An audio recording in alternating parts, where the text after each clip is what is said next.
नमस्कार बंधुरा सुपर्णा सातकाहনের একটি নতুন ব্লগে আপনাদের অনেক অনেক স্বাগত। উপরের ঘরে একটি নেপালি ফ্যামিলি থাকে, তো তারা দেশে গিয়েছিল কিছুদিন আগে। আসার সময় আমাদের জন্য ওই ম্যাগির প্যাকেটগুলো নিয়ে এসেছিল আর বলেছিল যে কালো প্যাকেটের ম্যাগিটা সবথেকে ঝাল বেশি, আর ওটাই আজকে আমি বানিয়ে নেব।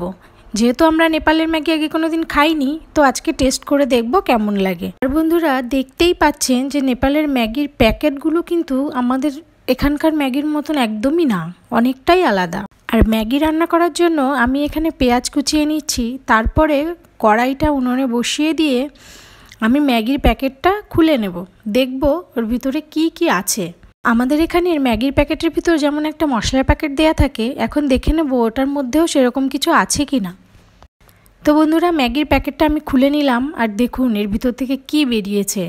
3টে প্যাকেট বেরিয়েছে। প্রথম প্যাকেটটায় লেখা আছে চিলি অয়েল পেস্ট, আর পরের প্যাকেটটায় লেখা আছে টেস্ট মেকার, আর তারপরের প্যাকেটটায় লেখা আছে মিক্স ভেজিটেবল। কড়াইতে তেল দিয়ে আমি পেঁয়াজগুলো আগে একটু ভেজে নেব হালকা করে, আর পেঁয়াজটা হালকা ভাজা হয়ে গেলে তার মধ্যে আমি দিয়ে দেব মিক্স ভেজিটেবলস।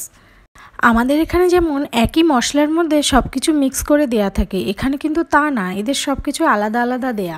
এবার আমি টেস্ট মেকার মশলাটাও দিয়ে দেব ওর মধ্যে। তারপর এটাকে পেঁয়াজের সাথে একটু হালকা নাড়াচাড়া করে এর মধ্যে আমি জল ঢেলে দেব, আর জলটা ফুটে উঠলে ভালোভাবে তারপরে আমি ওর মধ্যে ম্যাগি দিয়ে দেব।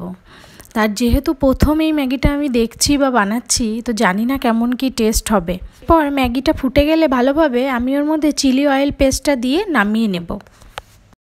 আর দেখুন ম্যাগির কালার চেঞ্জ হয়ে পুরো লালচে টাইপের হয়ে গেছে। তো প্রথমে আমার ছেলেকে টেস্ট করতে দিয়েছিলাম, তো আমার ছেলে একবারই মুখে দিয়েছে, তারপরে আর খেতে পারেনি। পর আমার হাজব্যান্ডকে দেবো এটা টেস্ট করতে, আর এটা ম্যাগিটা এতটাই ঝাল ছিল যে ও খেতে পারছিল না, অনেক কষ্ট করে খেয়েছে। বন্ধুরা আজকের মতন এই পর্যন্তই, দেখা হচ্ছে নেক্সট কোনো নতুন ব্লগে।